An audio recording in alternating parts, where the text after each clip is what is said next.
Hello, everyone. Welcome to Hyperspace on the Dark Matter Digital Network. I'm your host, Solaris BlueRaven. I want to thank everybody for tuning in this evening, and a special thank you to webmaster and producer Keith Rowland. And my special guest this evening is Stephen Mehler. And Stephen Mehler's fascination with ancient Egypt, which began at the age of 8, has guided his education and spiritual work all of his life.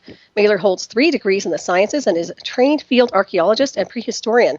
Mehler also served as a staff research scientist for the Rosicrucian Order, AMORC, in San Jose, California, from 1978 to 1980. For almost 16 years, 1992 to 2008, Mehler was a student, disciple, and close friend of Egyptian-born Egyptologist and indigenous wisdom keeper Abdel Hakim Awan, not sure I pronounced that right, 1926 to 2008, popularly known as Hakim. Stephen has written 2 books, The Land of Osiris, Adventures Unlimited Press, 2001, and From Light into Darkness, The Evolution of Religion in Ancient Egypt, Adventures Unlimited Press, 2005.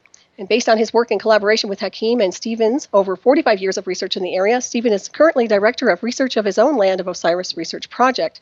Stephen became associated with the Kemet School of Ancient Mysticism in 2009 and currently does tours to Egypt and other sites with them.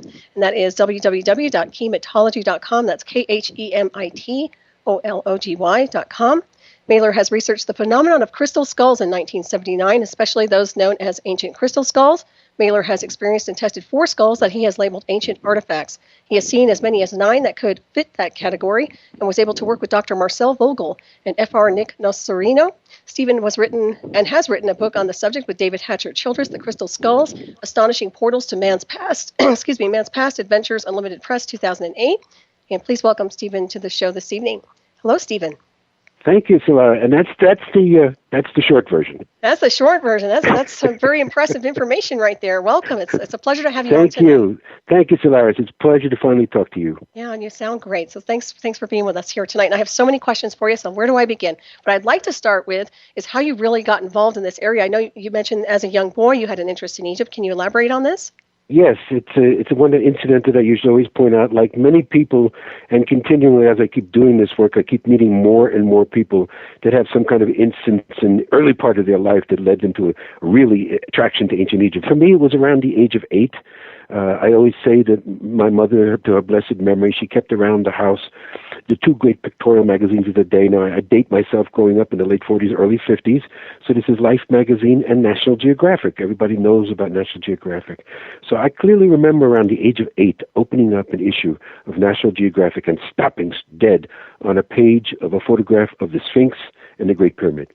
And I could not articulate to you then what happened to me, but now I know that I've had an unconscious connection with the Sphinx from that day to this day to the end. So the Sphinx has guided me all my life, but it wasn't something that at that age, 8 years old, I'm going to study Egyptology. No, but I just had a fascination from then up on anything I could see, film, photograph, book, anything that had to do with ancient Egypt.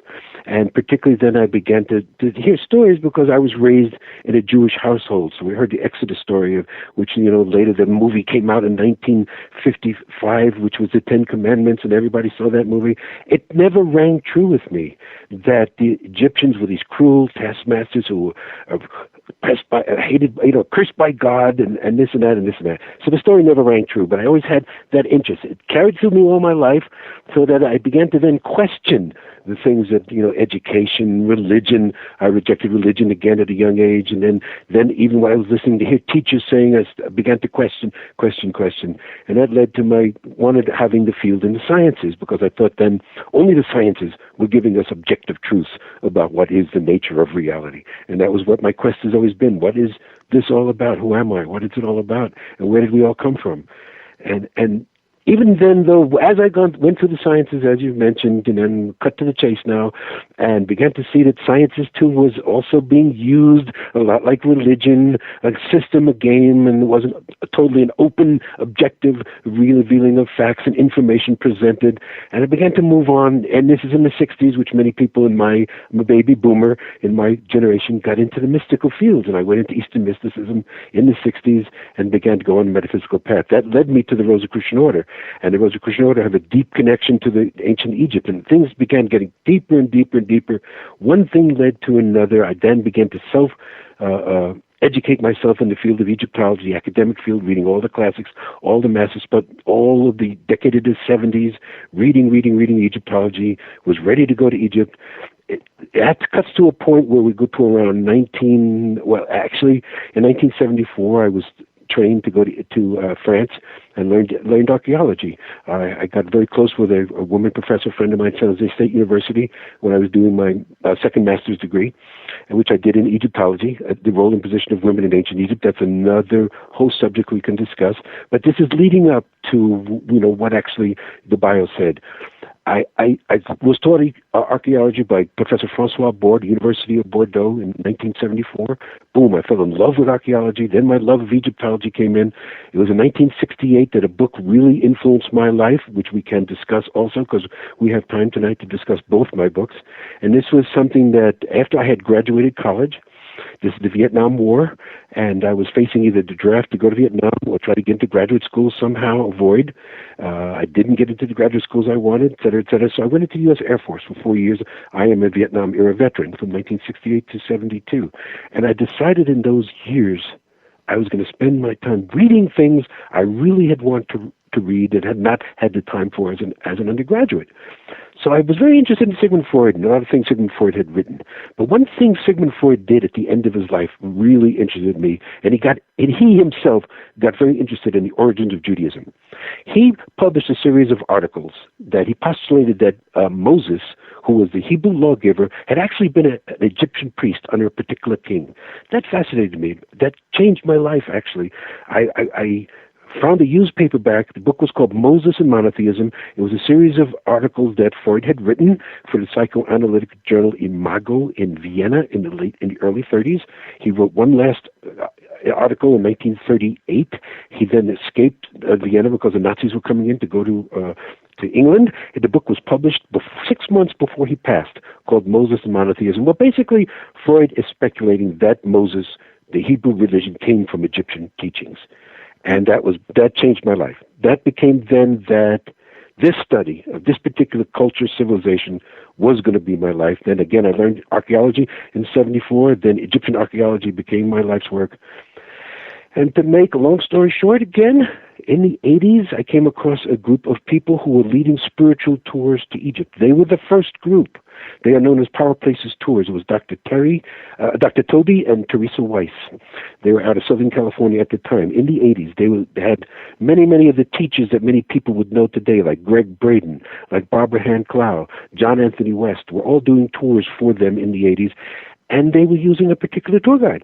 And so I got to be friends with Dr. Toby Weiss. I met him at a San Francisco Life Expo about crystal skulls in 1987. And he mentioned to me, he said, we have a tour guide that we use that I would love for you to meet because he knows the old ways. And that sat in my head. He knows the old ways. And he just said his name was Hakim. And that's all I knew in 1987. 5 years it took me. Somehow the money came together. And this November will be the 23-year anniversary where I first went to Egypt. And the first day I met, going to Egypt, a woman named Nikki Scully, who we can talk about because she's very famous. She was married to Rock Scully, who's the publicist of the Grateful Dead. She had gone to Egypt in the late 70s with the Grateful Dead and had met this man. And she was using him as her tour guide. So the first day I was in Egypt, I was standing in front of the Sphinx. And there he was. His name correctly pronounced is Abdel Hakim Awiyan. Everybody knew him as Hakim. And I looked at the Sphinx, and I looked at him, and I used to always tell this joke in his presence because he would get a kick out of it, because he had this incredible face of age and wisdom. And I used to look at the Sphinx and look at him, and I didn't know which was older. And he would laugh. And then but then the Sphinx said to me, this is the man you've been looking for all your life. This is your teacher. This is my son. And that began the 16-year journey that you mentioned, that I studied with this incredible, amazing man. And we developed a whole new discipline. We do not teach Egyptology. We teach chematology. Nice. Oh, that's beautiful. That's so profound. Wow, no such thing as coincidence either. You know, there's something that draws spirits together. Never. And always, of course, the expression, when the student is ready, the master appears. Mm-hmm. I always, you always have these regrets. Oh, why didn't I meet him 15 years earlier? Why didn't I get to Egypt in the 70s where I really wanted to go? It was, everything happens according to the way it's supposed to happen. I had to be ready for him before I met him. Right. Oh, that makes perfect sense for sure. And of course, I was touching base with you off air how I enjoy watching those videos and the descriptions, the information that you all have on YouTube. It's fascinating, and I encourage everybody to access and take a good look at where you've been with all the information on Egypt and everything else. I did want to also touch base on a little bit more about the Rosicrucian Order, and Sure. can you elaborate a little bit on this order and how the initiations work?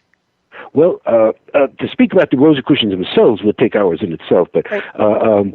Up until I really got involved with the order, basically the common understanding was the Rosicrucian Order was a metaphysical organization that had begun in the Middle Ages, particularly in the 17th century in Germany and then spread through Europe, and was a metaphysical tradition that then led to the Masonic Order. So it was one of the oldest traditions of Western mysticism.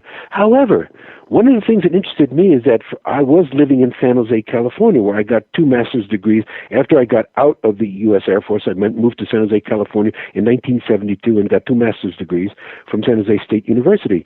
In San Jose, California was the Rosicrucian National World Headquarters. And so I would go around and I'd look around, and there was Egypt all around. The architecture of Rosicrucian Park in San Jose, California is based on Egyptian temples. And then I would see, not only that, I would see actually pictures of this king that I had mentioned. Already then, I was well into from 1968. Here I am in 1972 and then 1977, I got involved with the Rosicrucian Order. I see pictures of Akhenaten, images of Akhenaten all around Rosicrucian Park. So I had to find out what this was all about. So I joined the order, got involved with the order. Not only did I get involved, I became an archivist for the order. I had access to documents that very few people have seen, and I learned things about the Rosicrucians which very few people know.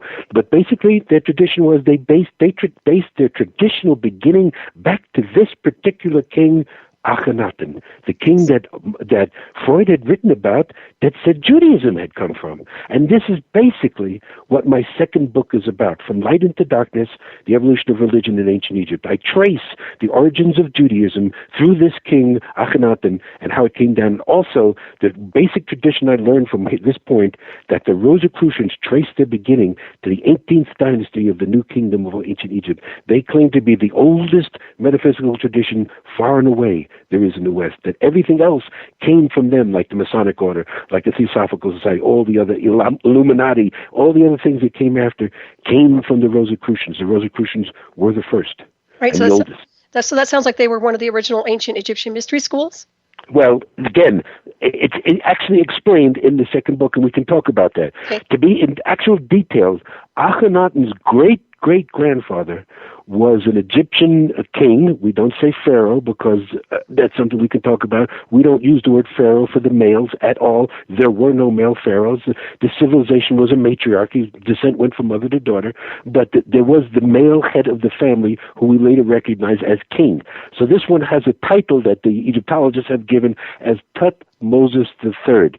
We would use the term Jehuti Nisu, but that's using the ancient language. But it's Tutmosis III. He was Akhenaten's great-great-grandfather. Well, the story that's given to him in Egyptology, he was the great warrior king, the great warrior. He led he conquered lands and put the so-called Egyptian empire at that point in the New Kingdom period. This time, to give people a dating period, is about 1450 BCE, about 3,500 years ago.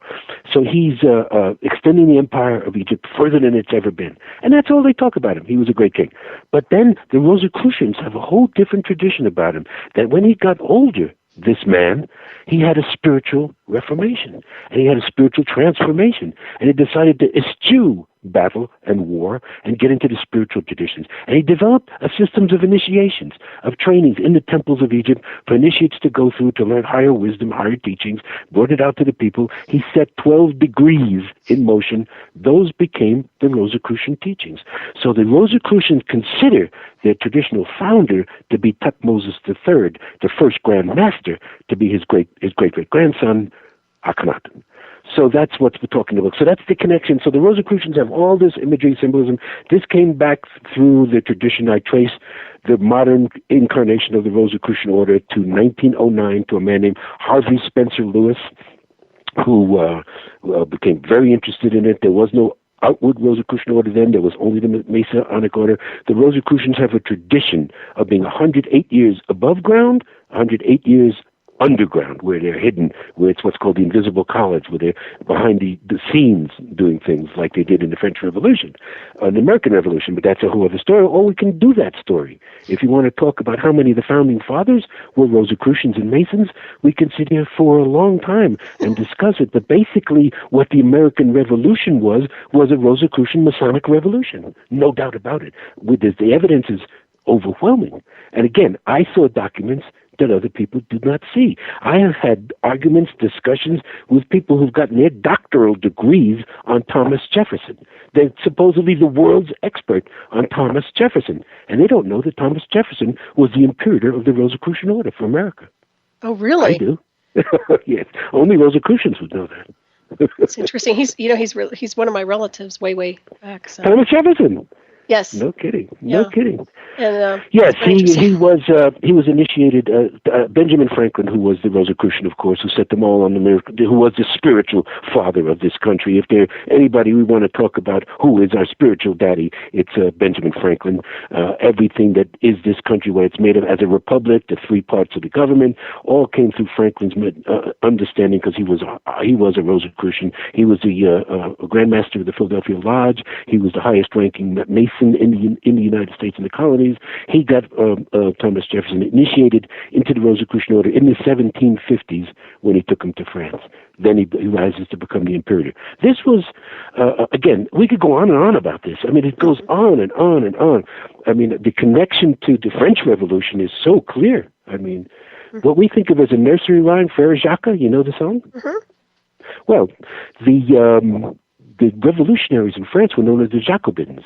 There was, if you ever read A Tale of Two Cities, Dickens is giving the whole plot away, because they're always saying, Jacques, they're always talking Jacques. How are you doing, Jacques? Okay, Jacques. So what we think of as a nursery rhyme is a revolutionary march to war. Brother Jack, don't you hear the bells of freedom ringing? Ding, dong, ding, ding, dong, ding. Wake up. Mm-hmm. Listen. Hear the bells of freedom ringing. It was a revolutionary anthem of the Rosicrucians. Oh, my goodness. Wow. And one thing you really touched on also when you said 108 above ground and 108 years below. As above, so below? Yes, that's part of their tradition, sure. So again, when Harvey Spencer Lewis inquired about the Rosicrucian Order in 1909, there was none around.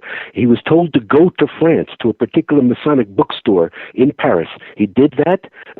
They tested him. They gave him some tests to see if he was really legit, because there was a prophecy they knew that was coming, and they told him he had to go to the south of France. He went to what is known today as the city of Toulouse, but it's the old city of Tolosa, and there he was initiated by the man who was the secret imperator of the Rosicrucian Order, who had the title Sar Hieronymus. He was initiated, giving certain degrees, certain seals, that he could begin the order in the United States, which he began. He actually had a false start. He began in 1914, and nobody showed up. He realized he was a year off. It was 1915, and then he started. And then to this day, the Rosicrucian Order. Now, San Jose only became the national headquarters after World War II, because World War II devastated the Rosicrucian Order in France and in Germany and Italy, and so the U.S. bailed out all the other orders. But it never was supposed to be the International C, as they call it, SEE, in San Jose. So that ended in 1987 when Harvey Spencer Lewis's son, Ralph Lewis, passed away. This is a long story, but the connection of the Rosicrucians to Egypt is clear. If you go to Rosicrucian Park in San Jose, California, that's what led me there. And so their traditional Grand Master was Akhenaten. So that's what my second book is about, how revolution began in Egypt and then became Judaism, Christianity, and Islam. Excellent. And of course, that's on Amazon.com. Available, yes. Right? Oh, yes. And it's Adventures Unlimited Press, too. People can go directly to the press if they want. That's awesome. Yeah, you're so expanded in so many areas. My goodness, yeah, we could easily go for like 12 hours. Seriously. Easily. Yeah, you're a wellspring of knowledge. There's no doubt about it. And also at the cellular level, it seems like you're a very old soul, obviously. You have some deep information that, it's interesting when you go through initiations and you start involving yourself in these mystery schools and consciousness-oriented design, you start expanding on so many different levels. Exactly. And that, again, And I tell people, again, this sounds like the sales pitch, but there's nothing like being at the sites, because we tell people that's what it's all about. That's basically what Hakim's teachings were about, that these people were not worshiping gods and goddesses as we understand it, not hundreds and hundreds of different deities. This was not a polytheistic. In its true understanding, it was always monotheistic. It was always understanding that there is only one unifying force, love, whatever you want to call it, energy, that unites everything together. These were principles of creation. They were aspects. But Hakim further taught that they were senses. So Hakim gave us this beautiful teaching that we're innately born with 360 senses. 180 we label feminine, 180 we label masculine. But it's all the polarity, the duality of consciousness. And as we go to these sites, we realize that these temples, the temple of Isis, Izet, as we know it in the ancient tongue, is a feminine creative principle that is within both masculine, male and female bodies. So people go there. The whole point of having initiations there is to awaken that energy within oneself. So we become more and more open. So, been doing this now for 23 years. As I say, my next trip to Egypt will be my 20th. In 23 years, and it never gets old. Never. Every time it's a new charge, a new group, a new energy, a new initiation, we always discover something new. This is why what he gave us was a living teaching. I wrote 2 books, but as I tell people, Hakim was an oral wisdom keeper. This is the point. He went on and he got academic degrees. He was unique in his family. He went on and he got dual degrees in archaeology and Egyptology for what was then called Fuad University, today Cairo University. He graduated in the early 50s. He was part of the first 100 class of tour guides when the new after the revolution in the 50s, and it became an independent state, Egypt. So he was number 56 all time, and he was you like to play with numbers. People really like to get into numbers and coincidences. Hakim's, we still have his license. It was number 56, issued in 1952, and he was 56 years an active tour guide, because his license was still active when he left. He never said death, because again, one of the major teachings he gave us is there was no word for death in the ancient language of these people. We call Cometian. We say Kemet, not Egypt, Kemet, Cometian. So in the Cometian language, there was no word for death. It was said to be west or westing, to go to the west. That's all, just changing form. They never saw, like we are taught to believe in our Judeo-Christian Islamic understanding, there's life and there's death. We're going to live and we're going to die. No, to them, the life was a continual process. In this teaching, which is very much like it's coming out of quantum physics today, which is very much the same as the Buddha taught, Buddhism, very much the same as Lao Tzu taught. I see connection in Taoism in what Hakim taught. There is no beginning and there is no end. To them, the Big Bang was just the beginning of this current cycle. There is no beginning, there is no end. All that is just interminable cycles. So that's why we teach cycles and we work with cycles. Understanding it's just been cycles upon cycles upon cycles. And that we can see that in the archaeological record. So this is why we can use the science to show what the wisdom teaches. So he was always critical of the written word as a wisdom teacher. He said, his famous quote was, "If it had to be written down, it's not the whole truth." So when we say, and my books are just a snapshot in time. It was that moment, boom, we make a click, there it is. But what he gave us was a living book, a living teaching. It grows every day. Every time we go out in the field, every time we take a new group out into the Great Pyramid or out into the site, something new happens, some energy, like you say. It's a continual initiation. And that's what eventually we teach that the pyramids were not tombs for anyone, of course, nor were they temples of initiation, which they have been used for today. They originally were machines. And again, a great colleague. If people want to, go further into this, I highly recommend the works of my good friend and colleague, Christopher Dunn. If you've ever interviewed anybody, he's a person to interview. Chris Dunn has written 2 monumental books called The Giza Power Plant, where he basically back-engineered the Great Pyramid and said it was a machine. This was in 1998. And in 2010, he finally came out with a follow-up called Lost Technologies of Ancient Egypt. Highly recommended. There are any traditions. He is one of the most skilled machining engineers in our planet today. He's been 50 years working in the American space industry. Nobody knows high-tech, high-energy engineering like Chris Dunn. And he was the one that noticed it immediately. He said, wait a minute, this civilization, was much more advanced than we've been taught. They didn't do this with copper tools and copper chisels or even bronze.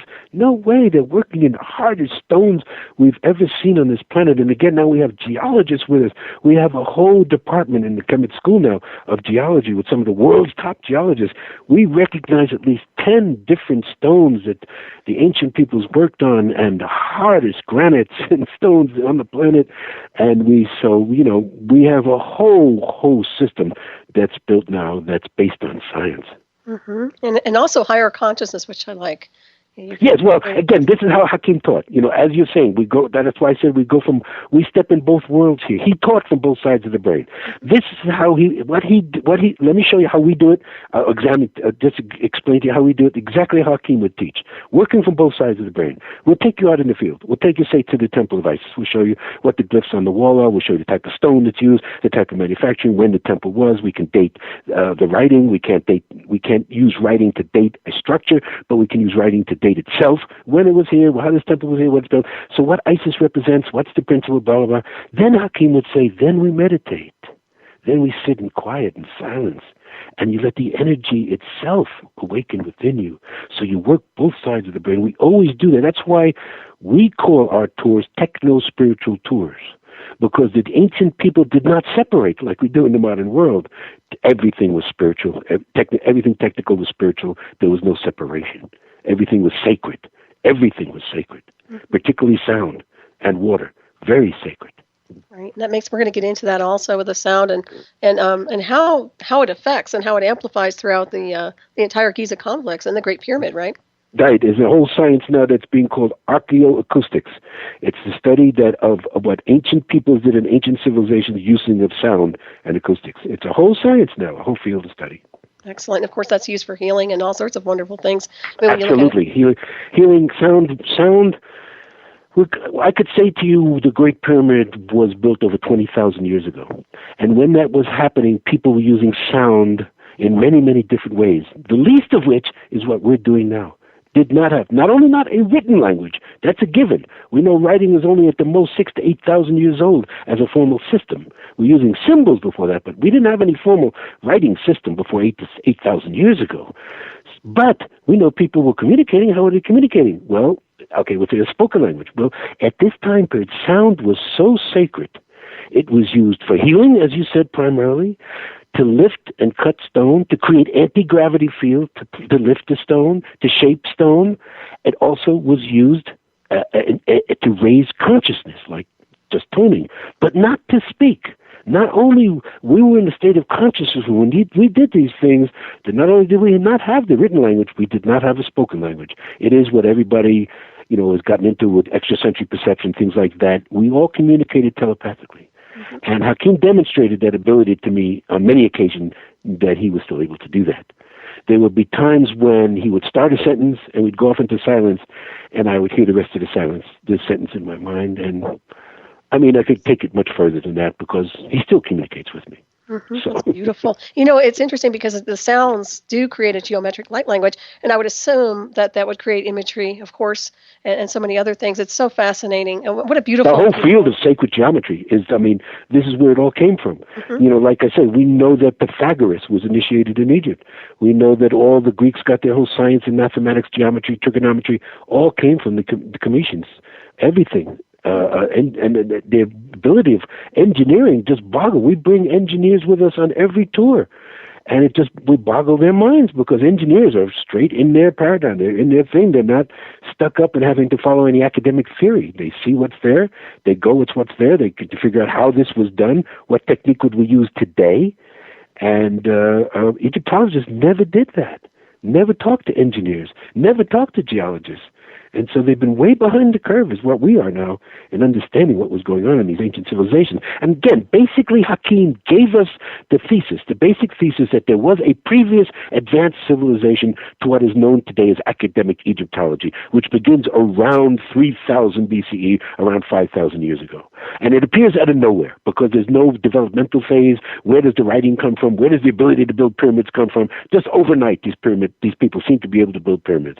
Well, He said there was a previous civilization existing well before 10,000 years ago, highly advanced, working in the hardest stones with technology and engineering, using diamond tools and sound technology, water to create energy, et cetera, and that was the basis of what our teaching was. So I sat down with him, and I would listen to him and listen to him. I said, there's a system here. He's not just relating stories that he heard from old men going around the different sites of Egypt, which he did. Again, as a young boy, his uncle put him on the path. It comes from his family. This is a family tradition. It's the Aoyan family heritage. His uncle and his grandfather were both on the same path, and his uncle put him on the path as a young boy, turned him to a Sufi master to learn of Sufism, is how he learned his Quran. And then he would go all around Egypt to the old men at the sites and ask them about the different sites. He put it together. He saw that there was a system there. I just put the label on it. Instead of calling it Egyptology, because Egypt is based on a Greek word, Egyptos, which only related to one site, which is the Egyptian village today of Mitrachena, known as Memphis to the Greeks. It was Mennefer in the ancient language. That was only one site where the stele was talking about Het Kapata, which became Egypt. To the Greeks, it was Egypt. No, the ancient civilization was Kemt, or Kem, KMT. Vowels were not written. Vowels were sacred in this language, just like in Hebrew today. That's why they're sacred. One of the things I used to do at the Rosicrucian Order is we used to get together on Tuesday nights for what they would call a convocation. And before we would have any kind of lecture or presentation, we would sit and chant vowel sounds together in the temple and get very, very high doing that. And this is a very, very ancient technique of just toning together. It's basis of every religion. It's why people chant Quran. It's why people chant Gregorian chants. It's why Hebrews chanted their prayers. It all goes back to Egypt. They sang their prayers.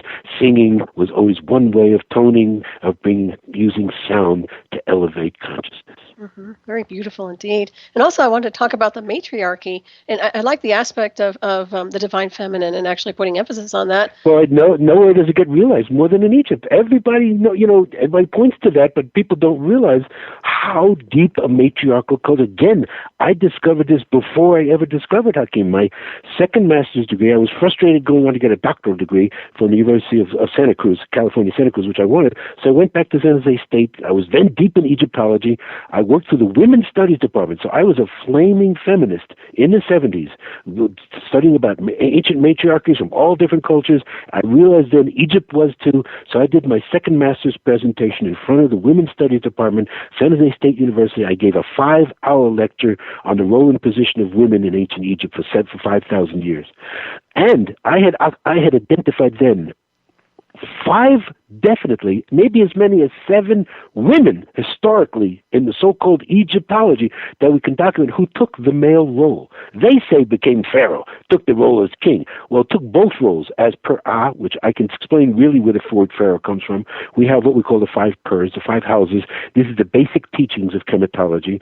Per Ah meant the high house. Well, this is where the Greeks and the Romans, who came in with their patriarchal mindset, all they saw was fathers and sons, so they thought it was just kings and sons. This came down through Judaism, through Christianity, through Islam today. Everybody thinks it was just pharaohs, male pharaohs, male pharaohs. No, per-ah meant the high house. It was the woman's house.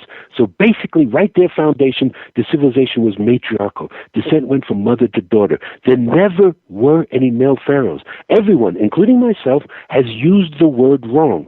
They will say the pharaoh Ramses II, the pharaoh Tutmosis III. It's none of them. There were no male pharaohs. Per-ah was the woman. She chose her consort, sometimes her full brother, half brother, had nothing to do with incest. It had to do with descent and power, and she would make that person would be the male head of the family. Those are who the priests who were being paid to do so would put their images on the walls. They would have the elaborate tombs, so we think they're kings or they're pharaohs. They were not. Most of them were figureheads. Only a few of them, throughout the whole history of 4,000 years of recorded history of Egypt that we know as dynastic Egypt, there were only a few males who really stand out. But I could name 7 women who stood out, who took both roles. Well, as per-ah took the male role. So I'm not co-ruling with my brother, with my cousin, and there's many. Hatshepsut is the greatest example. But Cleopatra VII, we start with a woman and we end with a woman. This was my master's thesis that I put on for 5 hours in front of the Women's Studies Department, that the civilization starts with a woman and it ended with a woman. The face of the Sphinx is that of a woman. It is not a white man's face. It is a black woman's face, without a doubt. There's no doubt about it. And it was recarved, because it's not the original face, by a male who was honoring his black African mother, who was a matriarch of the North, and that's her face on the Sphinx today. Never was a man's face. Never was a male, ever. And so, again, so I identified 5 of them. I mean, I could, offer them and at least 5 or 7 women who took that role. So it wasn't me. I knew this 25 years before I met Hakim. So the first day I'm in the Egyptian Museum with him, and he starts pointing out the role of the women, and he starts saying this. And it's amazing. This is one of the things right away. I said, this is the man I knew I was looking for. He's on the same path as me. And then we talk about it. Sure. Obviously, this is what's been handed down by the wisdom keepers in Egypt for thousands of years. It always was a matriarchy. Islam has polluted it, like Judaism and Christianity have put us on a path that we now have to rebound from, because we've gone way too over to the masculine side. But this is the cycle. We talk about the 5 stages of the sun that actually represents the cycles we're in. We're in the stage now of Amun, Imin, which is night, which everything is hidden. It's the last 5,000 years. It's characterized by patriarchy, by Judaism, Christianity, and Islam, by institutionalized warfare. And again, I'm a student of history and prehistory. You could say to me, yes, weren't there battles? Didn't humans have fights and battles and wars before 5,000 years ago? Yes, there's always been skirmishes, there's always been conflicts, but there is no evidence in the archaeological record of institutionalized warfare, city-states, armies going in major battles together before this age, which we call the Age of Amun, before 5,000 years ago, where we've gone into darkness, into polarity. And we're coming out now. The whole point of Hakim's teachings we're coming back to what we call Heper, the scarab beetle, which is the dawn. It's the beginning, the first cycle. And we're coming to a new cycle now. It's been 65,000 years. That's how long we date this last cycle of Kemet. So in other words, we're saying that it was started 65,000 years ago. Hakim would say the oldest of the old was the Sphinx, Tefnut herself. We can say how she got her name, why she is the aspect she is, but she was there 54,000 years ago. So we're saying the oldest thing carved above ground in this cycle, not Göbekli Tepe, not pyramids in Bosnia, not anybody every day on Facebook that comes up with something new. This is the oldest. This is the oldest. Hakim, according to the indigenous tradition, dated the carving of the Sphinx to 54,000 years ago. There's nothing older above on our planet still extant. Amazing. And of course, you don't hear that. Aspect of the Great Mother. Because it's a matriarchal civilization, what's the first thing they're going to do? Nothing has been manifested. He would tell us that spot where it is today, and that's why we love to go to the Sphinx, of course, at the beginning of our tour, and we go back to her at the end. She's the Alpha and the Omega. You start with her, and you end with her. And so we actually go into the hollow. We show the erosion. We talk about the massive geology work. That we can date the Sphinx to being at least 30,000 years by geology alone, and things like that. But, why she is there. He said originally what was there is what was a limestone outcropping, which is called in geology a yardang. It's just a form of limestone rock that's out under. That's all it was, because what the Sphinx is she's in her hollow. That's carved out of the living rock. The only thing that was above the surface was which is what would be the head today. So that was just an unformed mass of limestone. But Hakim said, as people went to consciousness, they knew this was a power place. This was a place where they would go to energize themselves 56,000 years ago, thousands of years before. But then the myth comes down to this is their original mythology, the oldest of the old that comes from Comitian mythology. When the Great Mother, who was the creatrix of all. Now, in this philosophy, it's not actually saying masculine and feminine are equal. In this matriarchal philosophy, the feminine is more equal than the masculine, because they understood that creation comes from a feminine source. Just like they look at the female body, where does the baby come from? To them, it all comes from a feminine source. Not female, but feminine source. So they said that when the Great Mother, she controls all that is created and all that is uncreated. When she decided to manifest in physical form, this just sounds like all our creation myths, when she wanted to manifest in physical form, she spit on the earth. Where she spit is the Ardang, that became the Sphinx. So the term they give to her is Nut, is who she was. As the Great Mother, she's known as Nut, spelled N-U-T, and when you hear someone get up and say Nut, you know that that's a person that's never had any training. It's Nut, and Nut is the Great Mother. When she wanted to manifest, she spit. That becomes Tef Nut, the moisture, the spit of Nut. Now, why the spit, Hakim would say to us? Why would we say spit? Well, every time, and I'll use a scientific term, every time we expectorate, it's never the same. It cannot be measured. There's no mass, no weight. They're basically saying, and here's the philosophy, you cannot define the Great Mother. But if you must, we'll give her right. We'll spit and make the statue, and they carved the Sphinx.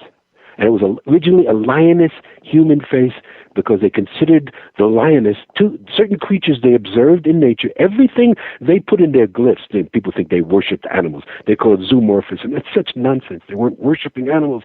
They knew that animals represented certain divine principles. This is what the nectars are, 360 divine principles. So an animal, a lioness, they saw as the greatest of mothers. Unconditional love of mother to them was the greatest force there was in the universe. This was the basis of their civilization, the unconditional love of mother. And so the Sphinx is the oldest, the Alpha and Omega, and that's the connection I have to her. It's so deep. Always got to see her first thing when I go there, and always have to say goodbye to her the last thing. Oh, that's beautiful. Wow, how enlightening is that? It's incredible. Yeah, and it's for so long people have assumed it was male. That's very interesting. Still do. So you'll see 99.9% of Egyptologists will tell you that it's male. It's the pharaoh, the king, Khafra, who they call in Greek Kefron, who built the second pyramid, and that's his face on the Sphinx. But yet you look at this face, we actually have a statue of Khafra in the Cairo Museum. You compare it with the Sphinx, and they're nothing alike. The face of the Sphinx is a black African woman, without a doubt. Again, my undergraduate background, I was pre-med. At one time, I was intending to go for a doctoral degree in anatomy. So I was really into human anatomy. So I recognized that immediately. The real key for you, and if we had slides here now, and I could show everybody the visual. You look at the Sphinx from a profile. The jaw juts out. It's what's called bimaxillary prognathism in anatomy. It only exists in black Africans.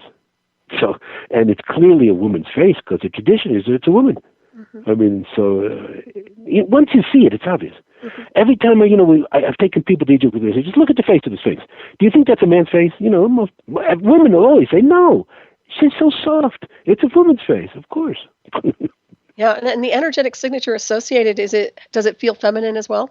Oh, yes. The Great Mother, again, you get the same imagery with other so-called metas, or who we call Sekhmet, who's the lioness. They call her the lioness goddess, the lioness that stands upright. There's an incredible statue of her in the Temple of Karnak, which we go in silence and we bring people in to see.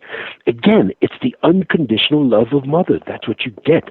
That's what the Neder is telling us. It's that you're always forgiven, you're always loved, no matter what you've done, no matter what happens. The love is always there, the forgiveness is always there.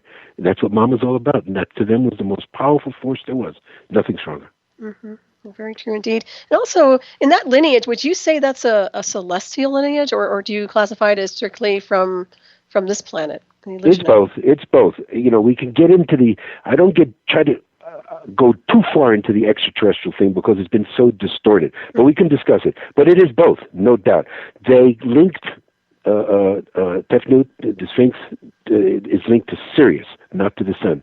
Everybody thinks she's looking at the rising of the sun daily. It's not. Where she was originally carved, she's facing the rising of Sirius at a particular date in prehistory, which we don't know about. Mm-hmm.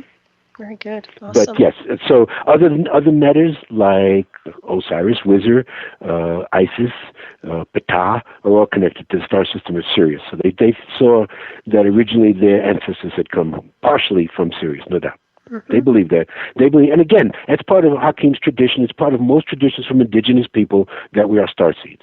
Oh, absolutely. Yeah. I tend to resonate with that 100%. Wow. And also, let's cover your tour again, because you'll be doing a tour in April, right? Yes, this is a tour to public. I'm actually doing a private tour in February with Satyen Raja, who's a great teacher from Canada. We're also doing what we call Techno-Spiritual Tour, and that's April 16th to 28th, 2016. And it will feature myself and Brian Foster, who you've interviewed, who's one of the outstanding researchers in the world. We could talk a long time about Brian. I've just gotten to know him in the last few years. I've done already 3 tours to Egypt with him, and he invited me and our people from Egypt to Peru. And we did Peru last year, Peru and Bolivia. We're going back to Peru and Bolivia next year.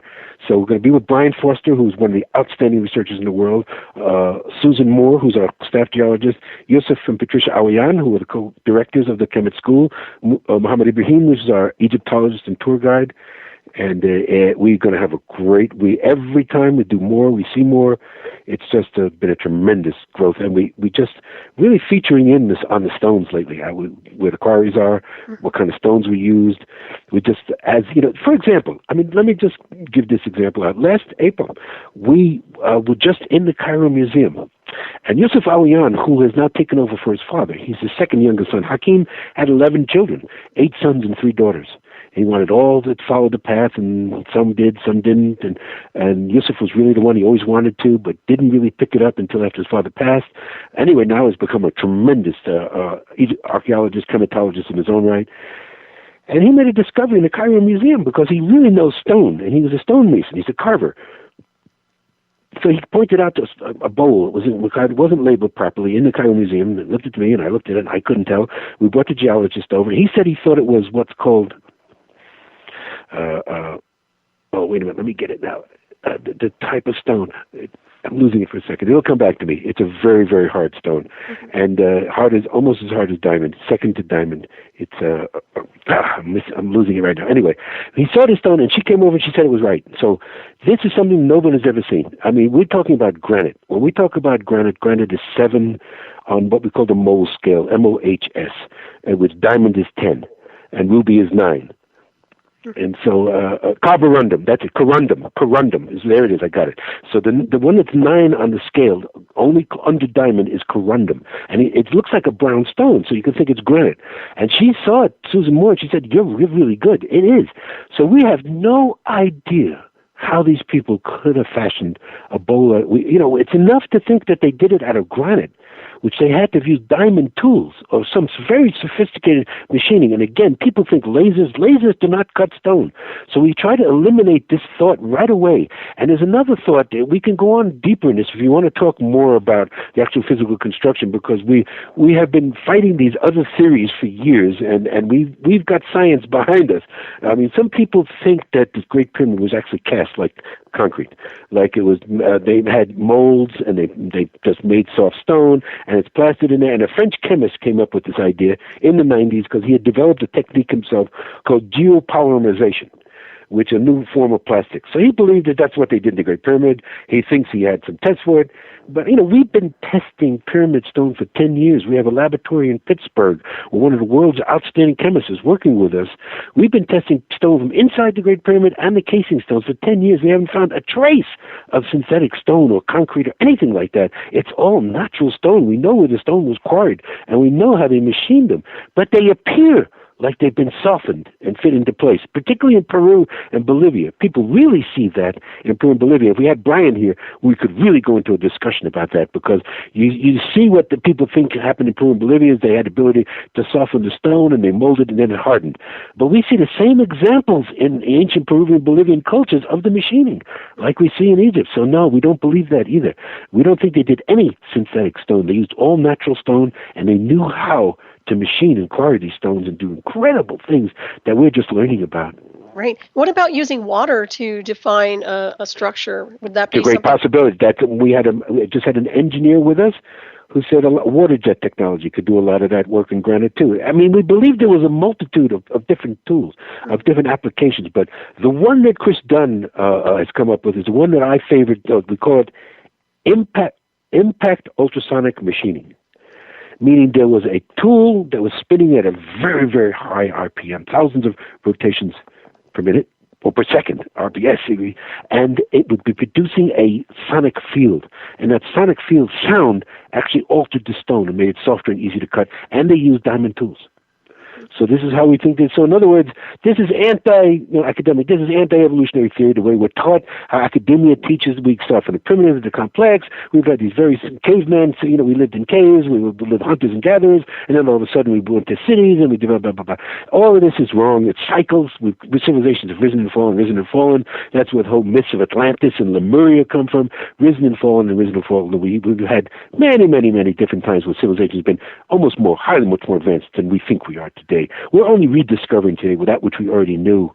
And the greatest example of that is Nikola Tesla, who we could talk about a lot, because he was just a reincarnated Cometian. The whole idea of free energy, everything that Tesla came up with was what was happening in ancient Kemet over 10,000 years ago. Oh, I so agree with you, and I love Nikola Tesla too. Yeah. Me too. He was always one of my favorites. Yep, indeed. And of course, everything that we've developed today is kind of a mirror image of his technology, and of course, in correlation with what you were discussing. And also, I wanted to ask you about the Great Pyramid. Wasn't there an explosion that you said happened over there inside the Great Pyramid? Yes, both Chris Dunn and I came up with that, investigating inside. We have found that there's, a lot of people don't go into the Great Pyramid, they go in for a couple of minutes, or they go in and do a spiritual thing and they go out. We have done both, of course. We've gone in there to investigate, so you have to have light. You have to have floodlights. You have to have good lighting to look at what's really inside and how the structure is internally. And so it shows a lot of evidence of damage inside. What we know is what's called cyanite rose granite. The granite that's used is a pinkish color. Well, inside the stone box in the King's Chamber is all black. The walls of the King's Chamber, which are all rose granite, all dark. And the upper wall of the Grand Gallery, which leads into the King's Chamber, also is blackened. And then you see burn marks in the ceilings of the Grand Gallery. You see cracks in the granite beams of the King's Chamber. Something happened in there. So how the Egyptologists have explained it as an earthquake. An earthquake happened and caused the damage. But it doesn't work, because you go down in what's called the subterranean chamber. There's a descending passage in the Great Pyramid. It goes 350 feet down. 150 feet are constructed stone. The last 200 feet go down into limestone bedrock. And William Flinders Petrie measured in the 1880s that the whole 350 feet only deviates from pure straight by 1/4 of an inch. We cannot even do that today. That's going 200 feet into limestone bedrock. Anyway, it goes right down into the subchamber. There's no evidence of earthquake damage in the subterranean chamber. If you're going down in the Great Pyramid, you're going closer to what would be an epicenter. There is none. No, the damage happened upper, and it has happened in the Grand Gallery, and it happened in the King's Chamber. There was, Chris Dunn theorized this in his 1998 book, and I strongly agree with it, that there was a hydrogen explosion, that the Great Pyramid, one of the things we can sit here and say that we could not document in the rest of our lifetimes and with the children that are on this planet today how many different types of energy the Great Pyramid produced. Not only was it in a machine, hydrogen gas, yes, that's going to be one of the primary things we're going to talk about. It produced electricity, magnetism, electromagnetism, radio waves, quantum waves, we believe, microwaves, quantum waves. We have a theoretical physicist attached with us, a man from the Ukraine named Dr. Vladimir Krasnolahovets. We call him Dr. K. You can see why. Brilliant scientist, one of the world's leading theoretical physicists. He says he has a device that could measure that those who built the Great Pyramid had a knowledge of quantum physics that we're only approaching today, meaning he can measure that the Great Pyramid is pulsing quantum waves. It's easy to do. It is a portable device. All we have to do is get the funding to get him from Ukraine to Egypt, and we can do this. It just takes money. Anything today just takes money. Right. To do anything, especially scientific, sometimes takes a lot of money. So it can be done. So in other words, we cannot document all the different types of energy the Great Pyramid produced. But one of the major things that Hakim wanted me in my research to concentrate on was sound and water, the knowledge of both, interplay of both of the ancients. So we believe water is the only source of energy we human beings have ever needed on this planet. No nuclear, no cracking, no hydrocarbons, just beautiful water. Break it down into hydrogen and oxygen. The residue is water vapor, and those two wonderful gases we both need. Hydrogen can be used for energy, and that's what it was used for. Everything about the Great Pyramid is oriented to to hydrogen. The King's chamber vibrates to a frequency of A, 438 to 440 hertz. The box in the King's chamber, we don't say sarcophagus, nobody was ever buried in there. The stone box in there is tuned to F sharp. Everything there is to the frequency of hydrogen, tuned to produce and amplify hydrogen gas. So we think something happened. We talk about a cataclysmic event. We can go into much more detail into that in the second hour. The cataclysm that happened around 12,000 years ago. Brian Foster is a leading proponent of this theory too, sees it in Bolivia, sees it all over Peru. A great cataclysm ended these great civilizations. We think that's what ended the Great Pyramid as a power plant. A tremendous explosion happened inside the Great Pyramid. Heat and fire, which darkened granite, made rose granite black. And all we can do is test this. I mean, it's easily, this hypothesis I've just proposed can be easily scientific tested, but it means having permission to take samples from the pyramid itself. And people have been put in jail for attempting to do that. Right. Wow, how fascinating is this? And when you talk about tuned to the frequency of hydrogen, I find that really fascinating. Isn't that how they would deploy weapons nowadays? I mean, through our own nuclear bombs and atomic bombs? Well, it's the most abundant element in the universe, right? Somebody once said if you wanted to create a radio frequency, to send it out so that if there was intelligent life anywhere else in our universe, known universe, unknown universe, we'd send it across in the frequency of hydrogen. It's the most known element there is. And basically, that is what we did in the Voyager. When we sent out our messages, we gave the elements of hydrogen right there for everybody alien to know. Because, and again, without life, there would be no water. That's a key thing we can get into more if you want to get into a more detailed discussion. Without life, without water, there cannot be life. So water is the key to life. Water is the key to life. Yep, absolutely. You know, and I know we're going to have like about a few more minutes before we hit a break here, but I did want to touch real quickly. Now, you talk about the water and the canals and the tunnels underground that actually seemed like they were. Can you elaborate a little bit on how the water was used? Well, we see now again. First thing built above ground was the Sphinx, but before they built any temples, any pyramids, they did this incredible feat of hydraulic engineering, knowing that water was going to be the source of these energies, and they knew that there was an underground river in the western desert, which still exists today about hundreds of miles from Giza. There is an underground river. What is the western desert? It's, again, all elaborated in my second book. They carved tunnels through limestone bedrock, miles and miles, to reach this underground river, to bring the water to what is today the current Nile Valley as the sources of energy of the pyramids. So before anything was built above ground, there are these myriads and myriads of tunnels. I have been in them. The wonderful thing you mentioned before, we can talk again about seeing this on video. Brian Foster's website, we'll give it out after break, where people can actually see videos that Yusuf Alian took Brian into 3 levels of tunnels underneath the Giza Plateau, which go down 300 meters, at least 1,000 feet. They are like, again, the ancients saw the earth as an organism, as a living organism. And again, Victor Schauberger is a wonderful genius that people can read who talks about this. If you think of the earth as an organism, then its arterial system, its blood is water, and it's the natural caverns and waterways of the planet that bring the water throughout the planet to keep the energy and the life going. So what they did was just imitating the natural, went to the natural underground river, built tunnels to bring the water to the sites, used the water for energy. That is the basis of the energy of the whole global grid system, which we find that there were pyramids all around the world, and we can go deeper into that after break. That's fascinating. Absolutely fascinating. Yeah, I think we can head for a break in a second here. Let me just, Keith, if you're ready, we can go ahead for a break. Stay tuned, everybody. We'll be right back at Dark Matter Digital Network. You're listening to Hyperspace with my special guest, Stephen Mehler.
Welcome back, everybody, to the Dark Matter Digital Network. I'm Solaris BlueRaven. This is Hyperspace, and I'm here with my very special guest, Stephen Mehler. And Stephen, you with me? I think he'll be back in a second here, if he isn't just for a moment. And anyways, we've been covering a lot of information on the Egyptian pyramids. I hope you've been appreciating his information. I certainly have. And check out Brian Forrester. He was on my show last week. If you didn't check him out, you can check out brianforrester.com. And Stephen, you there? Yes, I'm here. Excellent. Okay. I know that was a pretty quick break, so thanks for coming back with us. Pleasure to have you on tonight. You're just such a wellspring of data. I am so appreciative of your information, so I just want to thank you again. Yeah, it's an honor. It truly is. I can't get over how much you know, how much knowledge you have. It's fascinating. It's almost 50 years of deep involvement in this. So it's like I said, when I realized with Hakim, you got to have respect for people, even if you disagree with them, if they've been at something for many, many, many, many years, because you have to get something from it by being involved in the field. And even Egyptologists, the problem with them is they stop learning. They cut it off and they think they know everything. And that's never happens. Never, ever, ever. Never. I mean, Egyptology is really in its infancy. It was basically started by William Flinders Petrie of Great Britain in the 1880s. There was really no science of Egyptology. He was the first one to use archaeology and scientific principles in digging. So, right. But it's important, as you said before, then we can go more into it this hour, that we do both sides, the spiritual and metaphysical, as well as the nuts and bolts, because that is the total experience. People would say to us, well, Hakim would tell us we have 360 senses.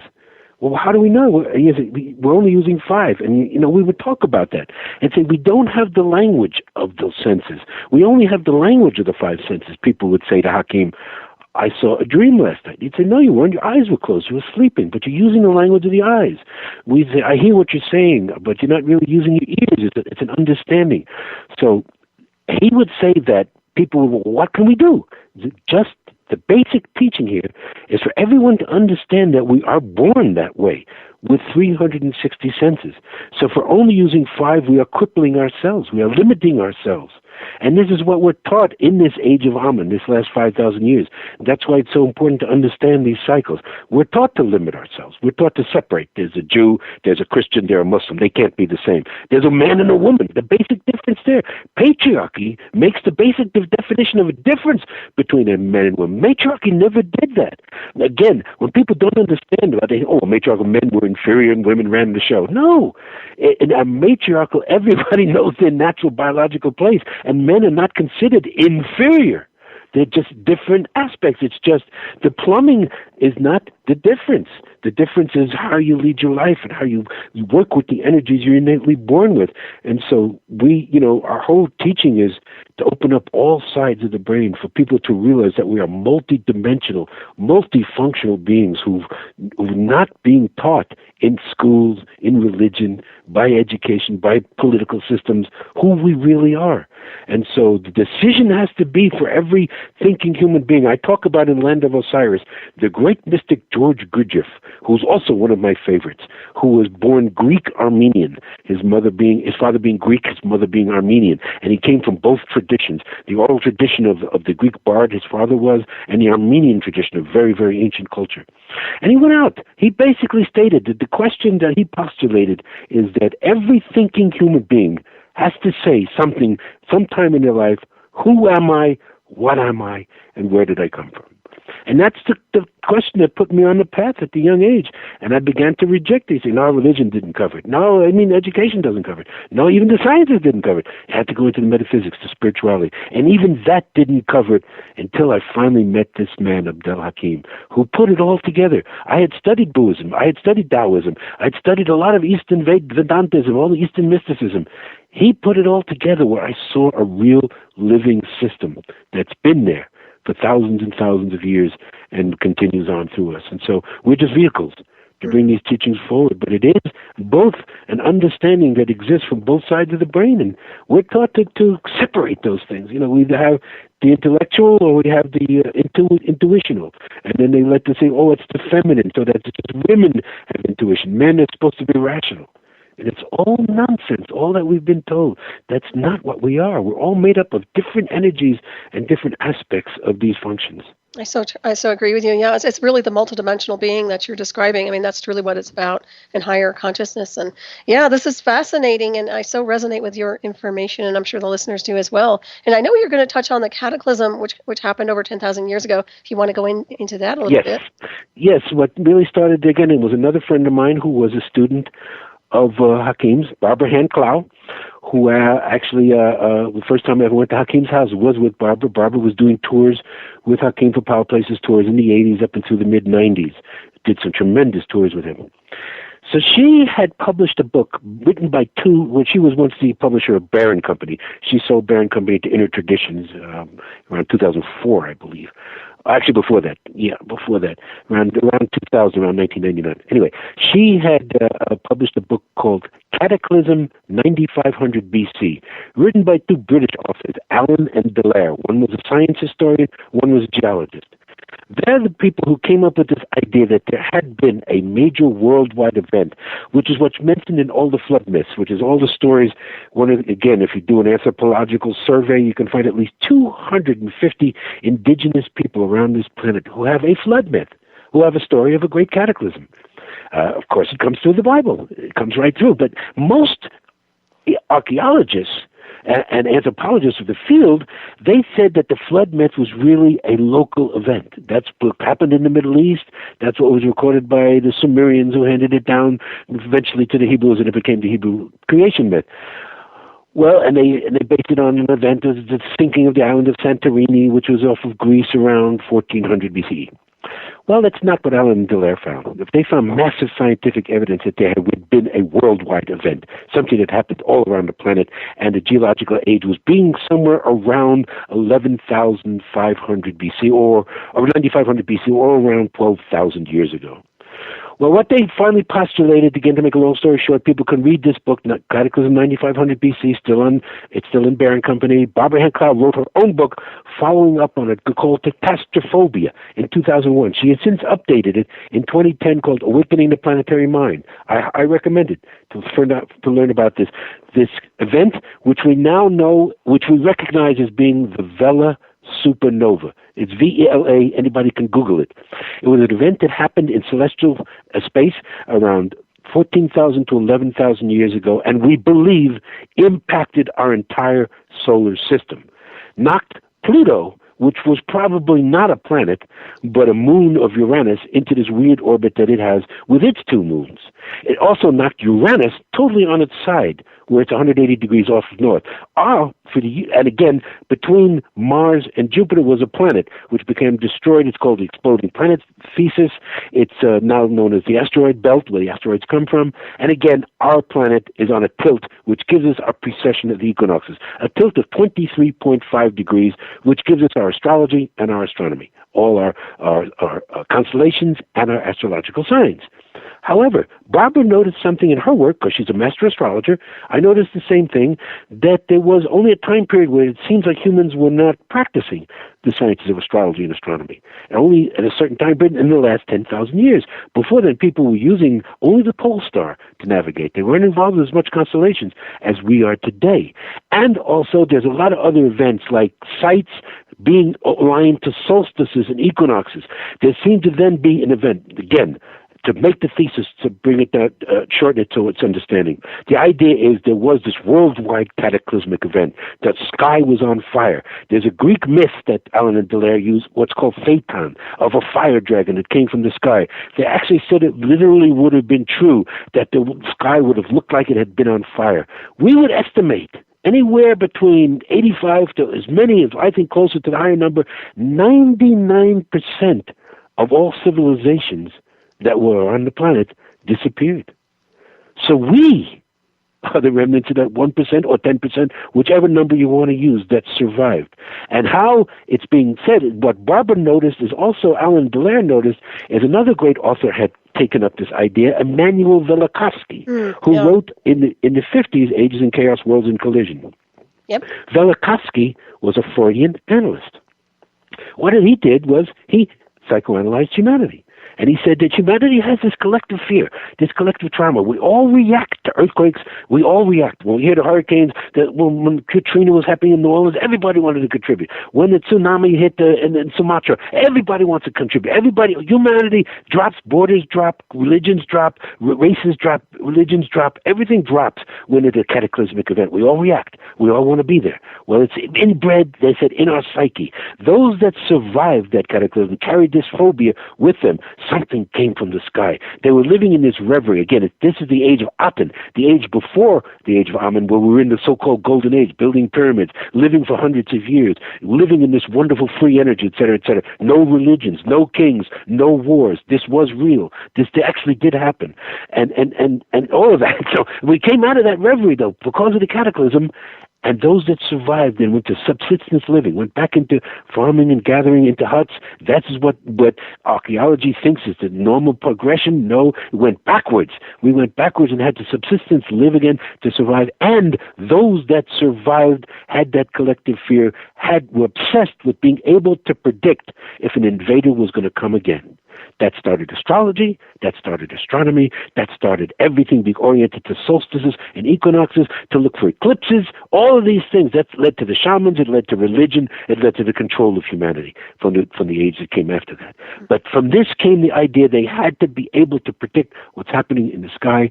Barbara Hand-Cloud I point out to something in the zodiac of Dendara, at the temple of Hathor at Dendara, that was pointed out by this great scientist, Schwaller de Lubitsch, who was people who followed the work of John Anthony West. He's the greatest student of Schwaller de Lubitsch. He was the first one to question this term neter, NTR, did not mean God, did not mean deity, as we talked about before. It meant an aspect of the whole, a principle of creation. Again, Hakim further takes it to a sense, something we have within us. But Schwaller was the first one in the 20th century to question Egyptology's definition of neter as God and goddess. It wasn't a principle.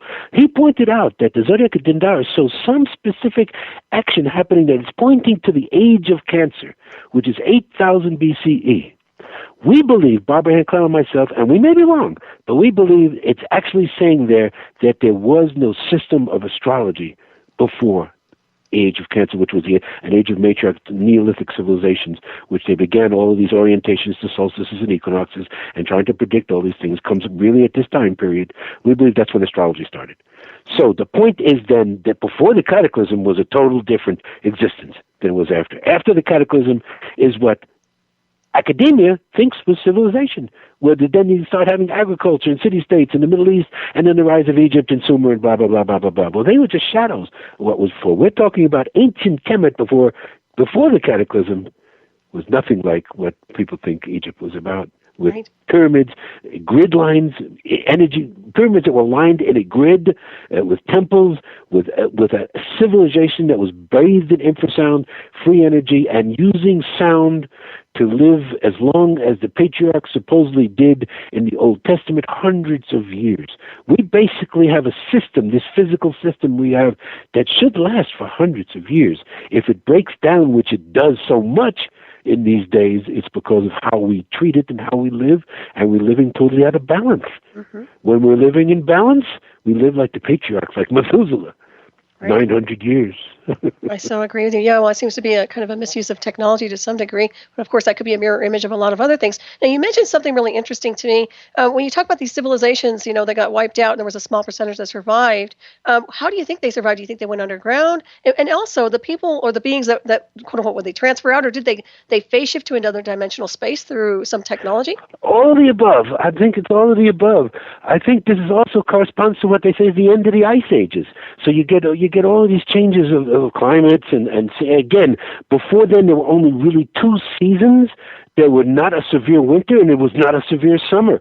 There was cooler, wetter, and warmer, drier, et cetera, et cetera.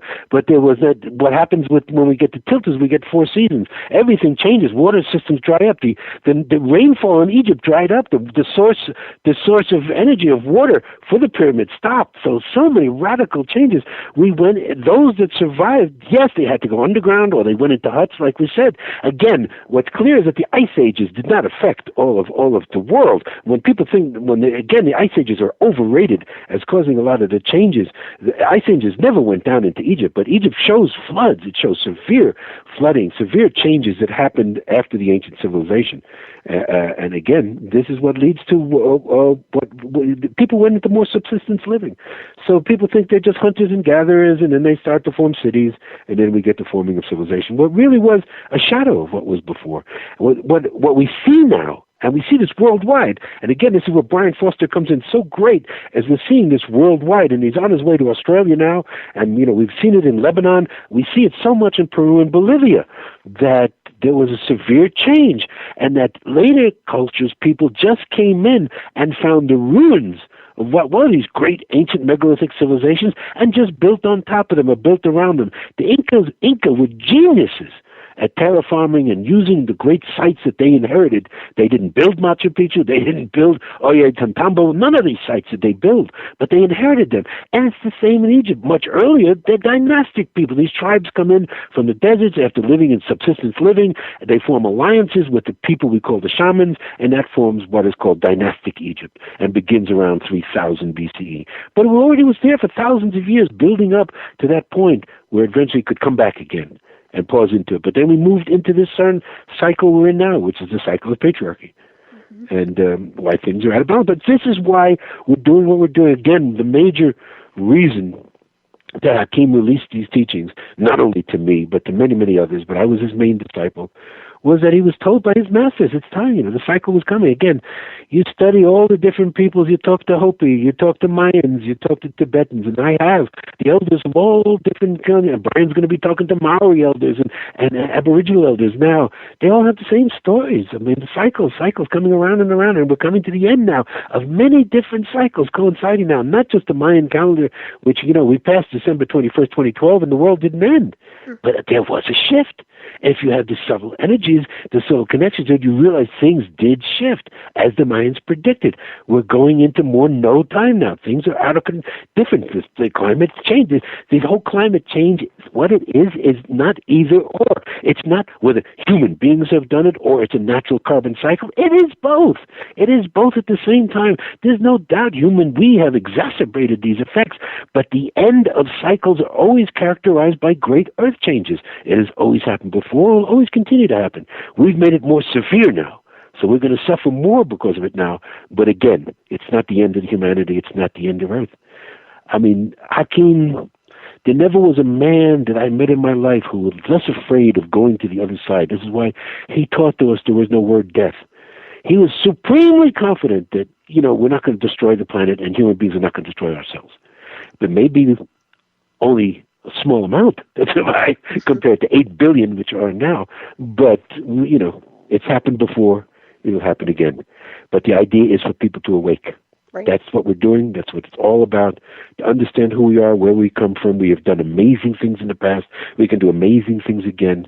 We don't need to have separations of religion, of color, of race, of isms.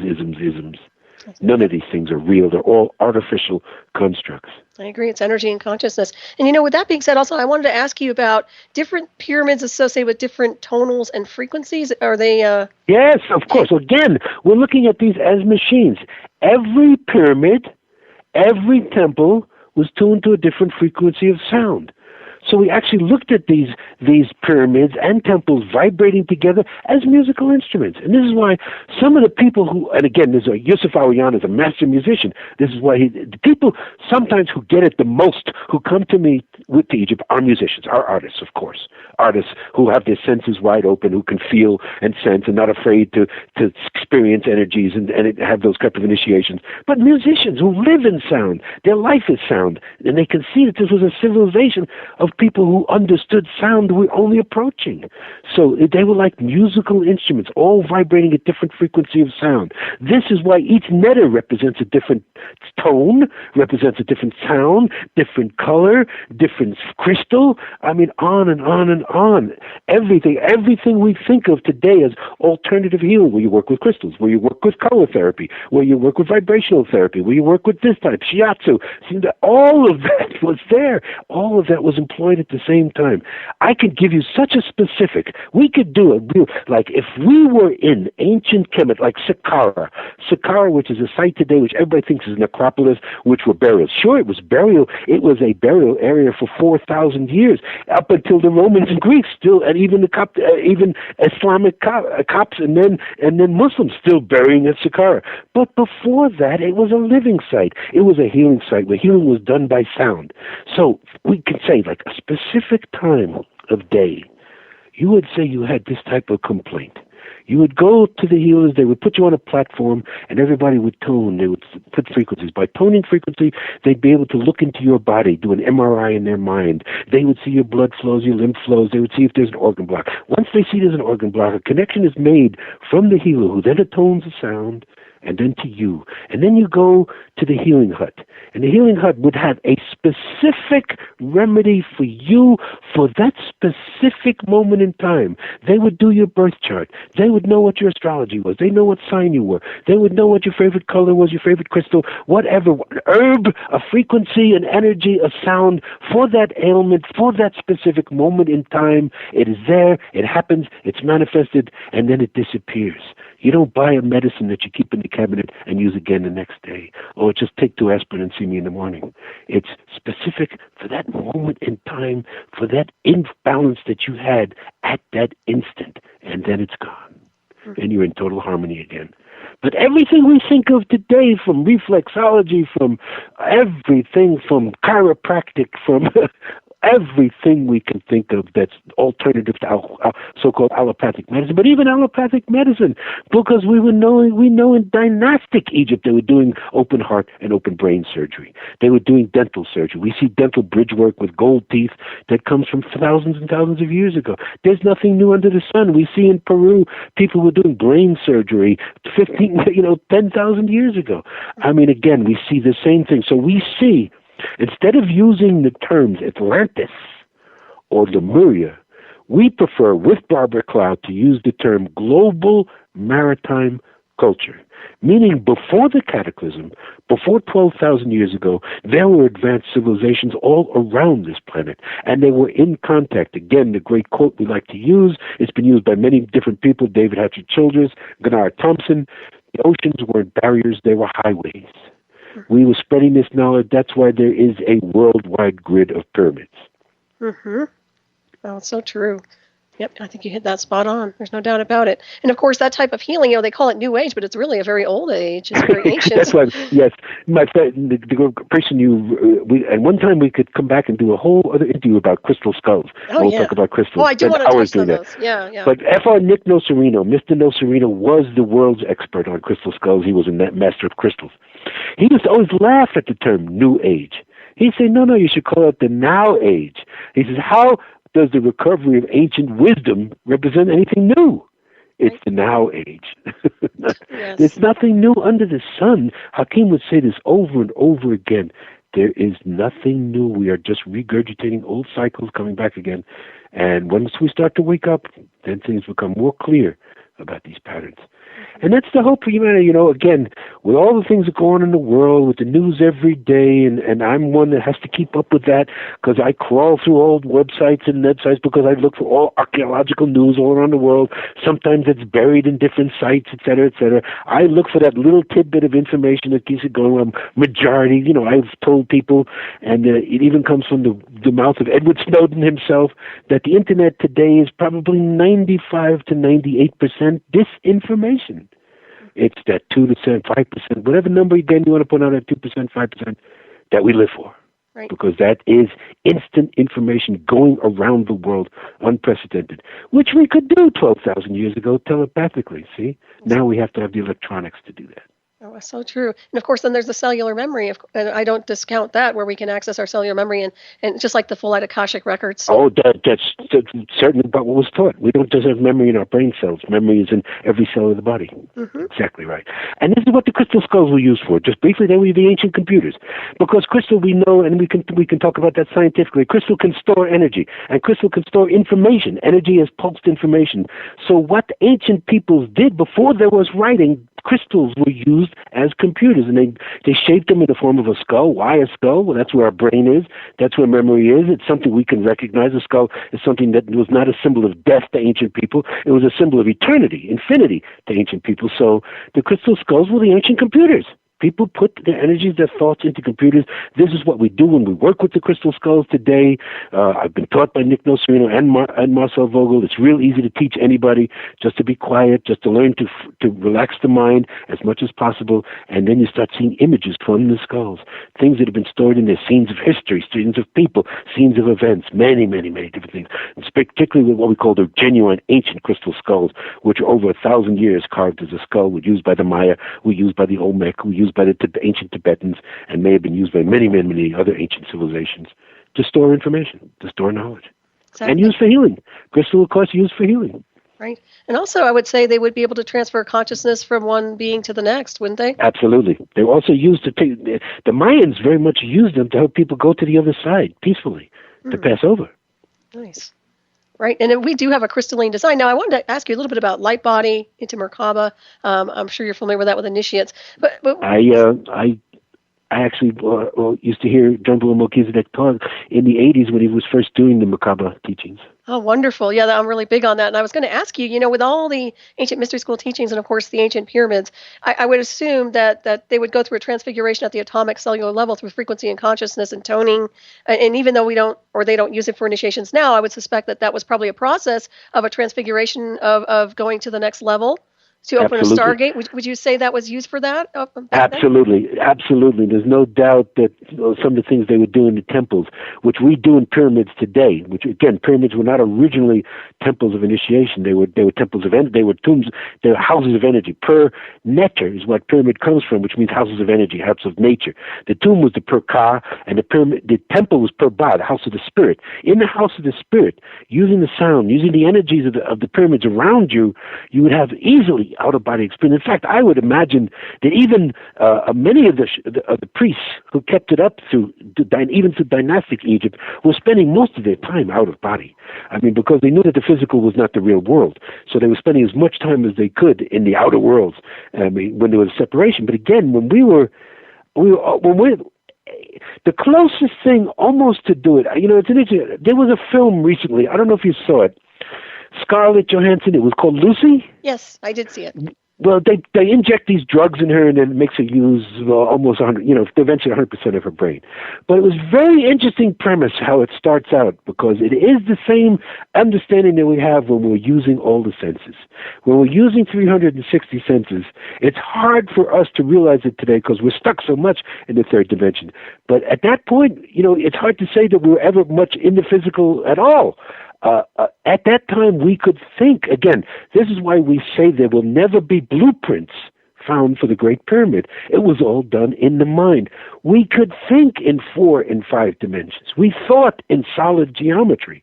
So this is why when they proposed it, they saw it and they did it. And they didn't have to make, test runs and mistakes. They did certain tests we can see later on. But things were done perfectly from the beginning because you're working with, the same like in the Matrix when he stops bullets. When you understand energy and vibration, that is all possible. There are supposedly Qigong masters that can stop a bullet. Supposedly there have been things, I've seen certain things recorded, whether it's actually faked on film or not, but the people who can control energies and can knock somebody off their feet just by waving their hand. And that's what it means to have all the senses. Mm-hmm. And so we can hardly think about that today. But yes, so when we're working with 360 senses, I doubt whether we were much in the third dimension more than a couple of minutes a day. Right. And of course, you're right. It's all about frequency and vibration. And once you raise the vibratory rate and consciousness, that would alter space. And of course, and there we go again, back to our hero. Nikola Tesla, one of his greatest quotes is, if you understand frequency and vibration, you understand everything. Yep, indeed. Wow, it's fascinating. What comes to mind also is the concept of a holographic design work, where you're saying they manifest at will, so they can actually, are they creating a hologram perhaps through another dimension of space? I think holographic, yes. I think we're thinking in holographic energy. I think they could manifest thought waves, yes. All of this. And again, you're talking about stargates. A lot of people have that. One particular site, which is one of our favorites now, is the Serapeum at Saqqara, just been open to the public since 2012. I first went in there with Abdel Hakim in 1999. 1997, and Christopher Dunn was able to go in there in the 2000s with permission from Zahi Hawass so he could write about it. But this was closed to the public. And this is one of the most incredible sites and areas in the world. It is an underground system of tunnels that has niches and chambers which has these stone boxes in them. Again, they want you to believe that these stone boxes were sarcophagus for bulls, for sacred bulls, and they're made out of the hardest stones, rose granite, diorite, granodiorite. I mean, the hardest stones you could think of, and incredible precision. This is where Chris Dunn went in and measured incredible tolerances and precision that approached 2/10,000ths of an inch, which are not called for today. The most called for in manufacturing in granite today is 1/4 of an inch. We can do that, but it's not cost effective. And it's made out of one solid piece of stone. So a lot of people think these boxes, these chambers, were stargates, where people would go and just go into other star systems, other dimensions.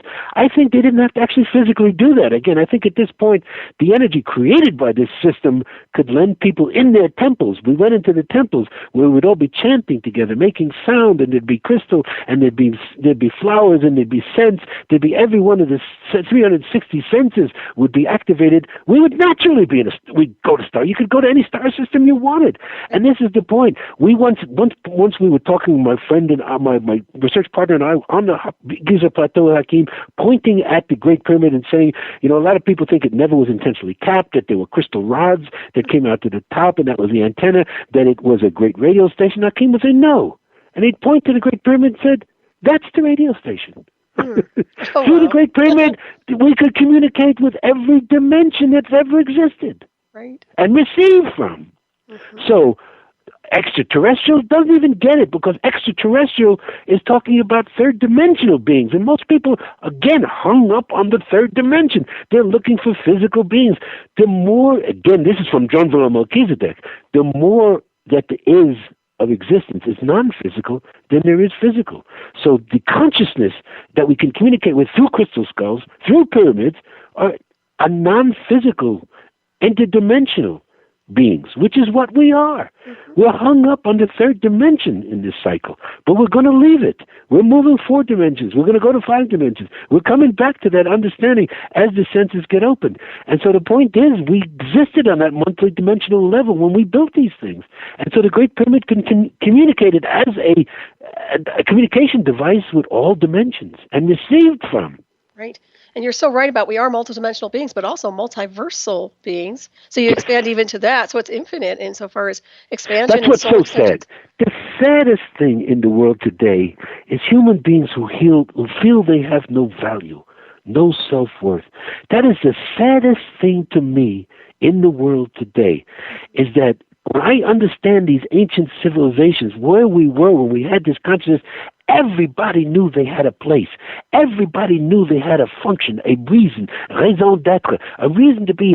The reason we have so much violence in the world today, reason why we have so much chaos, is because so many human beings have no self-worth.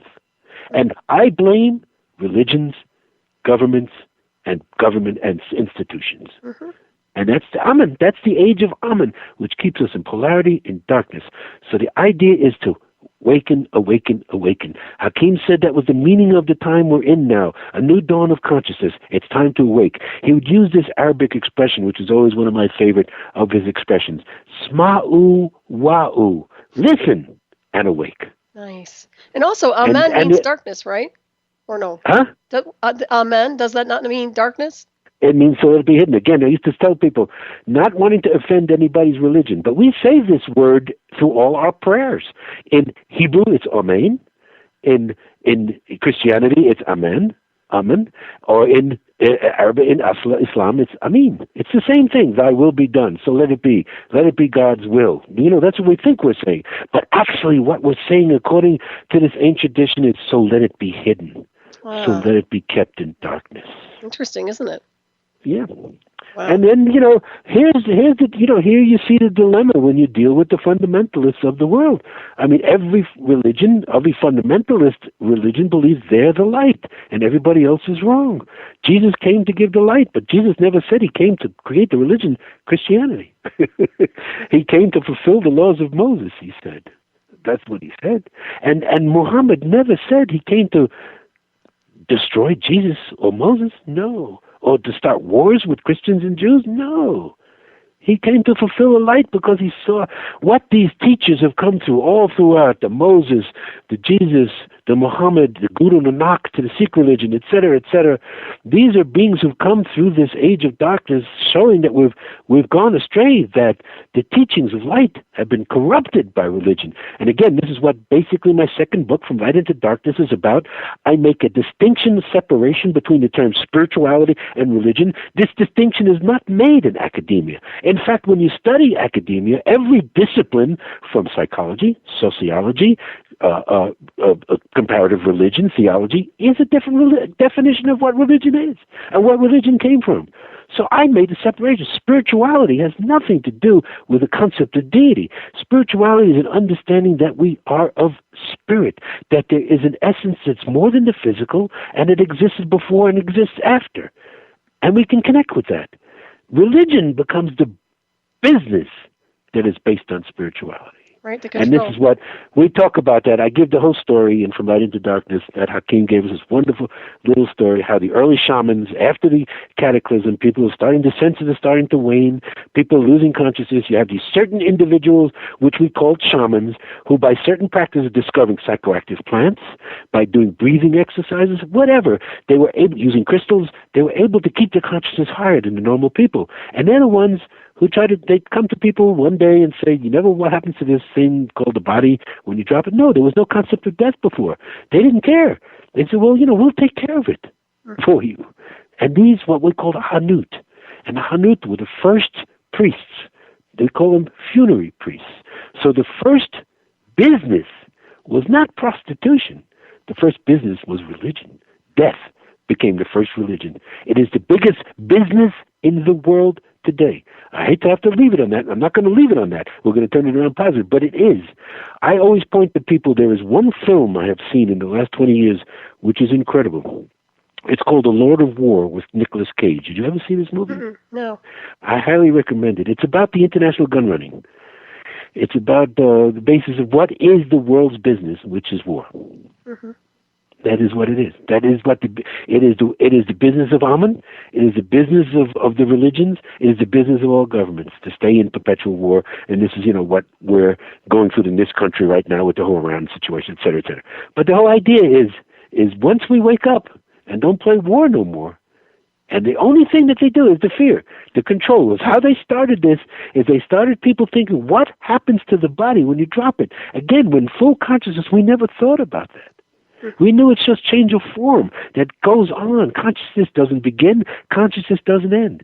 But here, these Hanut, these people say, you might worry about this thing. You might want to come back to it. You might want to have this consciousness come back to it. We'll take care of it. We'll protect it for you. We'll mummify it. We'll put it in the tomb. We'll do prayers for it. We'll guarantee you can come back to it. This is religion. This is how religion starts, on the fear of death. Again, the thing that controls people is fear. That's what religion works on, governments, everybody.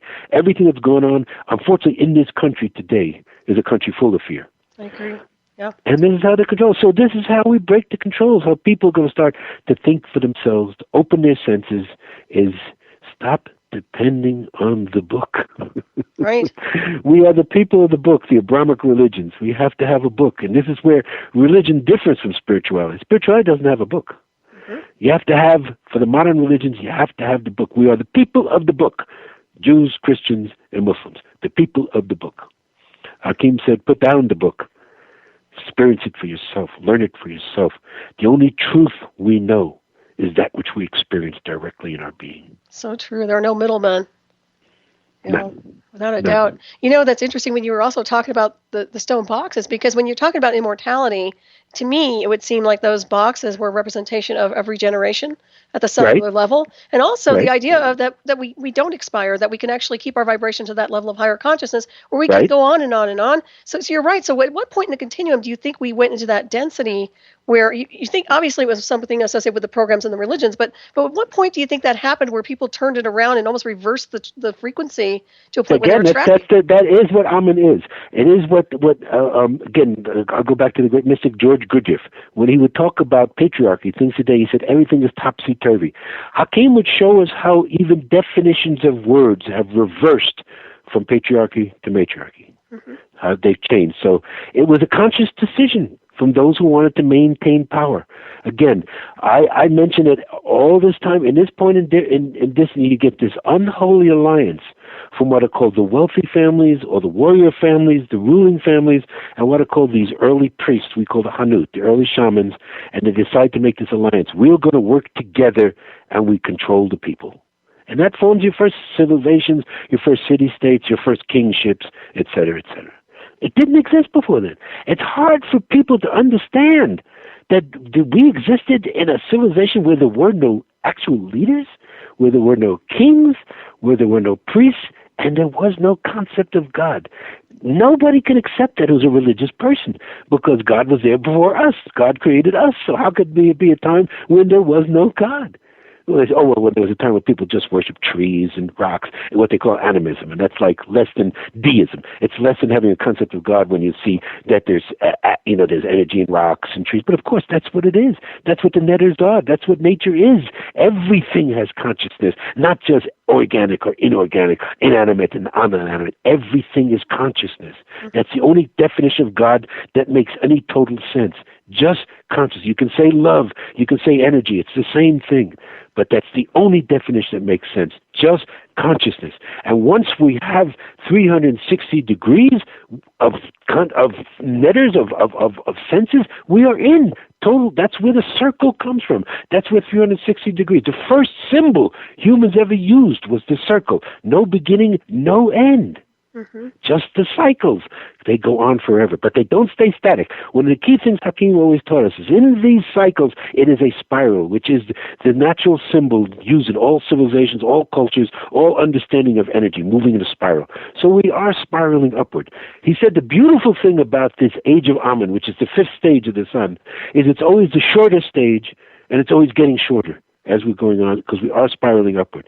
But this definitely has been probably one of the hardest 5,000 years we've ever had on this planet.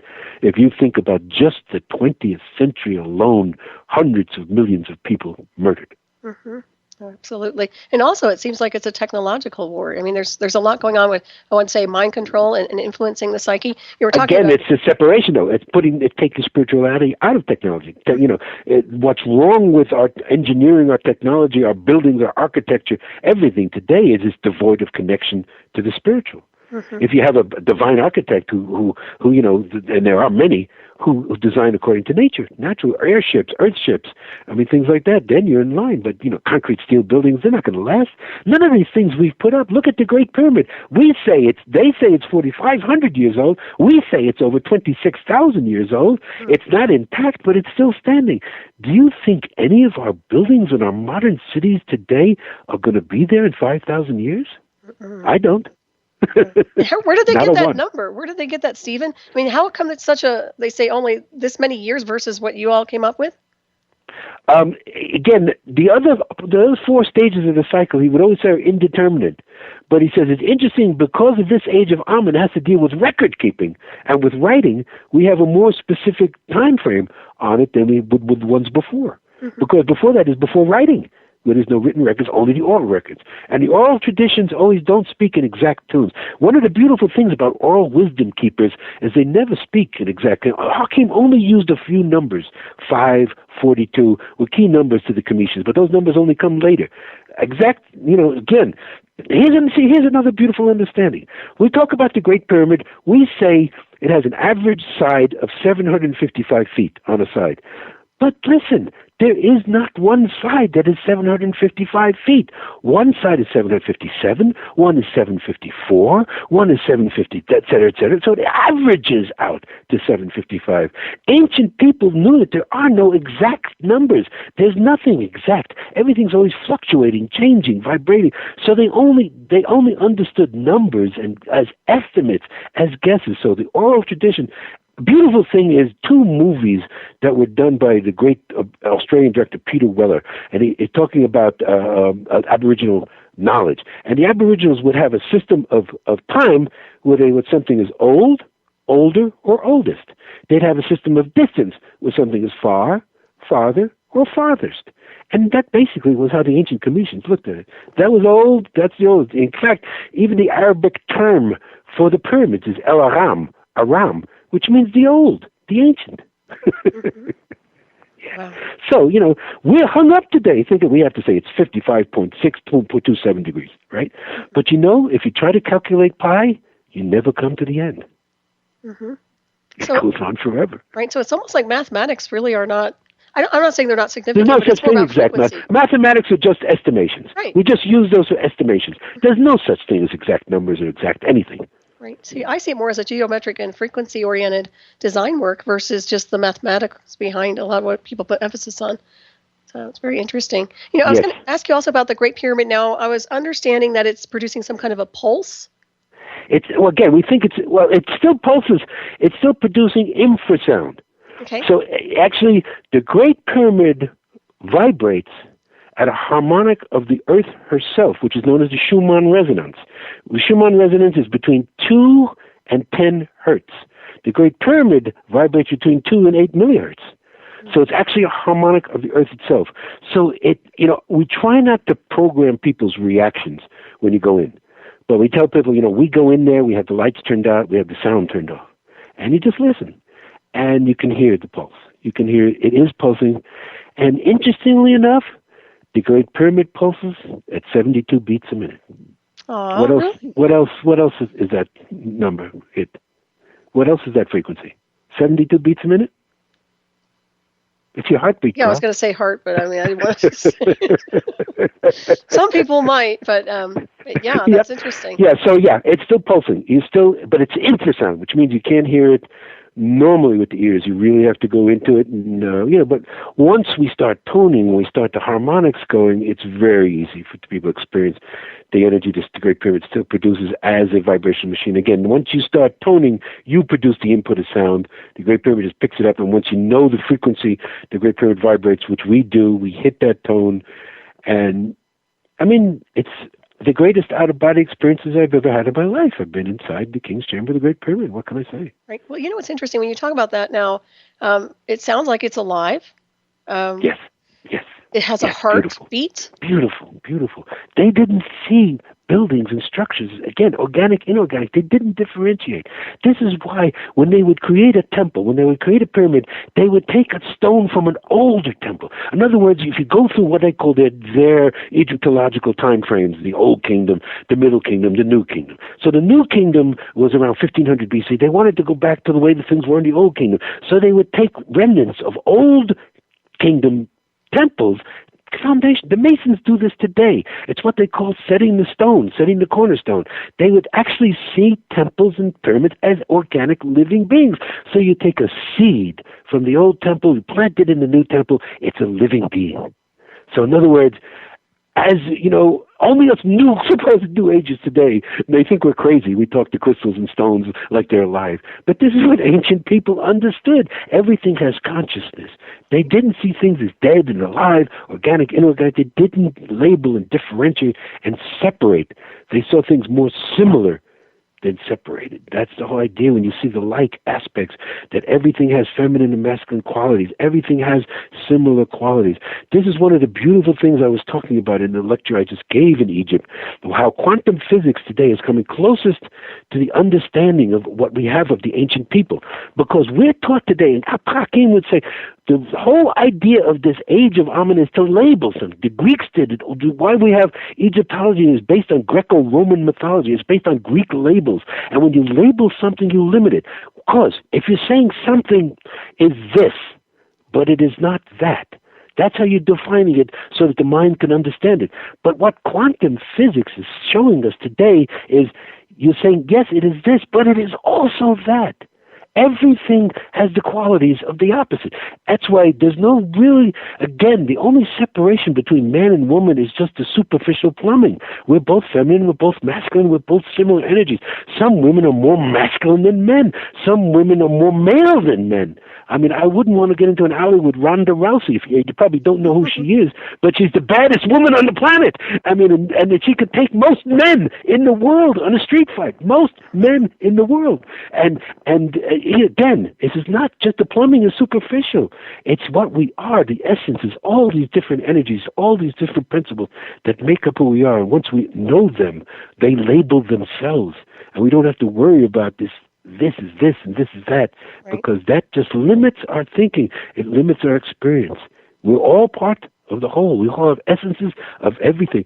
And again, when you talk about Akashic record, about people who read cellular memory, again, we can say we carry the memory of every human being that's ever lived.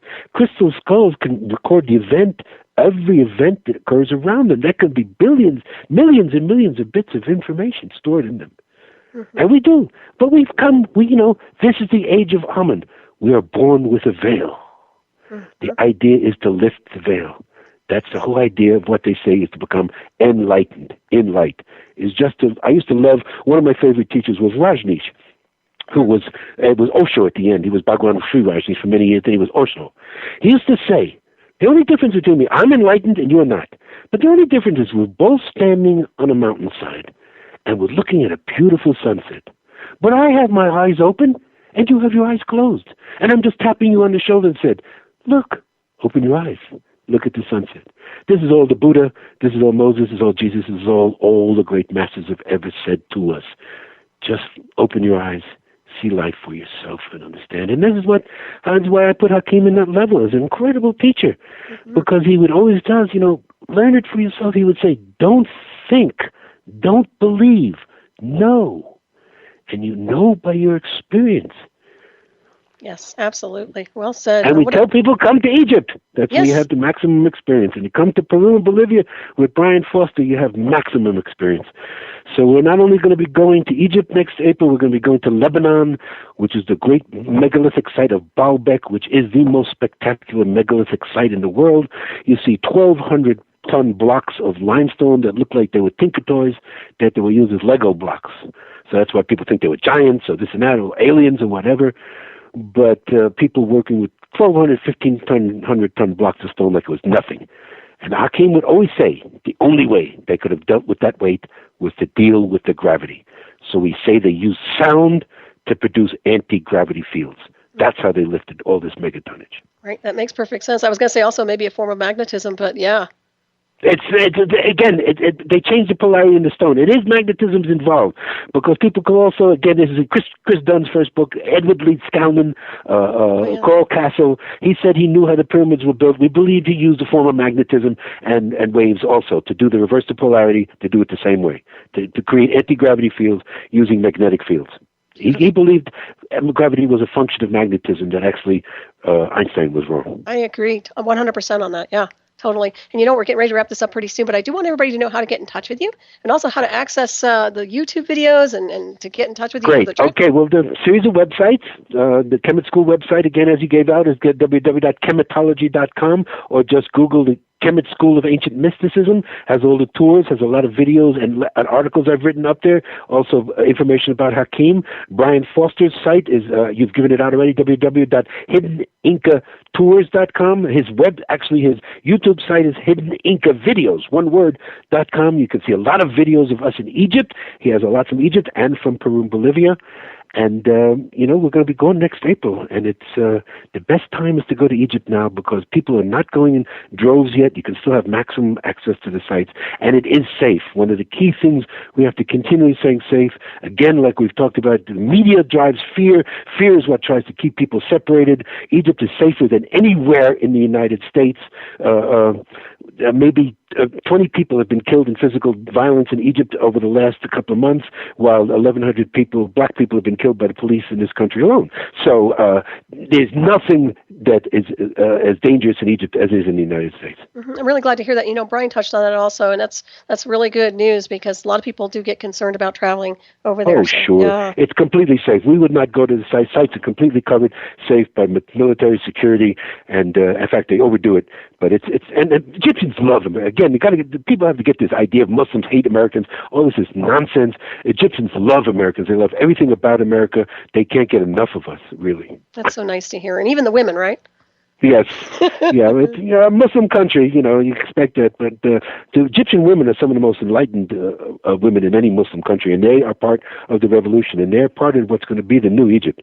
Has got to be the women. Beautiful, yeah. And it's been such an honor to have you on today. I must say, I'm so impressed by who you are and your spiritual design, and I just want to thank you so much. And I do want to have you back at some point in the continuum, so keep that in mind. And also, we have a few minutes here before we wrap it up, but I do want to thank everybody for tuning in, and please stay tuned for Dr. J Radio Live coming up next, of course, here on the Dark Matter Digital Network. I want to ask you real quick, Stephen, I hear there's a room underneath the Great Pyramid that used to hold like maybe 1,500 people. Is that right?